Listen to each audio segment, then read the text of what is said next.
কি করো? কথা বলি কার সাথে? একটা মেয়ের সাথে। কে সেই মেয়ে? তোমাকে বলবো কেন? বলতে বলছো তাই বলবা। বলো কে সেই মেয়ে? তুমি ছাড়া আর কে আছে আমার, বলো? তাহলে এত পেঁচাইলা কেন? পাগল চেতাইতে চাইছিলাম একটু। আচ্ছা, খাবারের পরে ওষুধ খাইছিলা? না, কেন? এমনি ভালো লাগে না। আচ্ছা বাই, ভালো থেকো। ওই ওই ওই ওই A few moments later. আসসালামু আলাইকুম স্যার। ওয়ালাইকুম আসসালাম। ওষুধ খেয়ে এসেছি কিন্তু। আগে খেয়ে নিলে কি হতো শুনি? তোমার এই রাগটা তো দেখতে পারতাম না। একটা পাগল জুটছে কপালে এসে। ভালো হয়েছে। আচ্ছা শোনো, বলো। কাল আমার ফ্রেন্ডের কাজিনের বিয়ে, তো? আমি যাব? না। কেন? যাওয়াটা বেশি দরকার? তোমার থেকে বেশি না। তাহলে আর কি, যাওয়ার দরকার নাই। বিয়ে বাড়িতে অনেক মানুষ আসবে, অনেক রকম ফাইজলামো করবে, আর আমি থাকবো না তো এখানে, তাই একটু বেশি চিন্তা হবে। আচ্ছা হয়েছে, এত ভাবতে হবে না। যাব না আমি। কাল দেখা করব তোমার সাথে, নিশ্চয় ঘুরবো অনেক। রাজি আছো? জি আছি। তো কাল দেখা হচ্ছে। জি স্যার।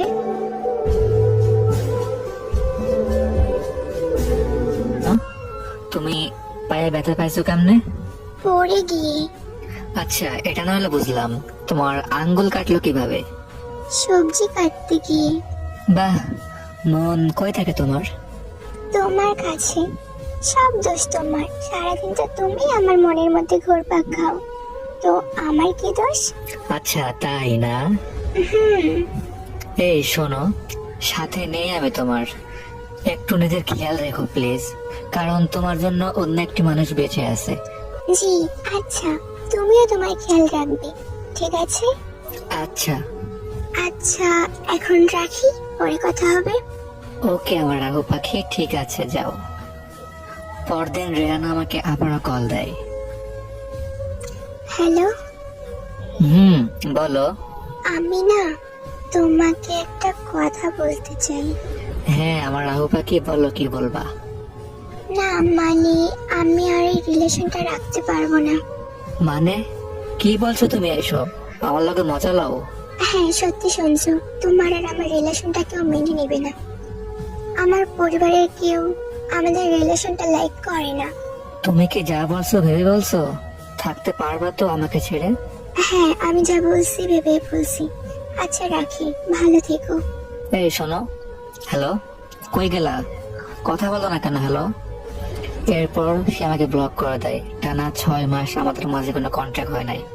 6 মাস পর হঠাৎ সে আমাকে আবার কল দেয়। হ্যালো, আসসালামু আলাইকুম। কেমন আছো? ভালো। কে বলছেন আপনি? আমাকে চিনতে পারছো না? এত তাড়াতাড়ি ভুলে গেছো? হ্যাঁ ভুলে গেছি। কিছু কি বলবেন? বাহ, ভালো। কিছু বলার থাকলে বলেন। কেমন আছো? জিন্দা লাশ হয়ে বেঁচে আছি। নতুন কাউকে কি পেয়েছো? না। ও তাই? কেন আসেনি? সেটা তোমাকে বলার প্রয়োজন মনে করি না। হঠাৎ এতদিন পর আমার কথা মনে পড়লো কেন?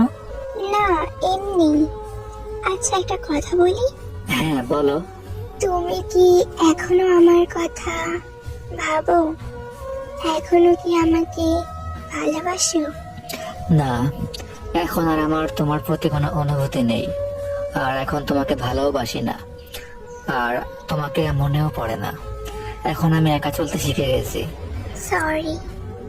সরি? সরি কেন বলতেছো? না কিছু না। আচ্ছা তোমাকে একটা কথা বলবো?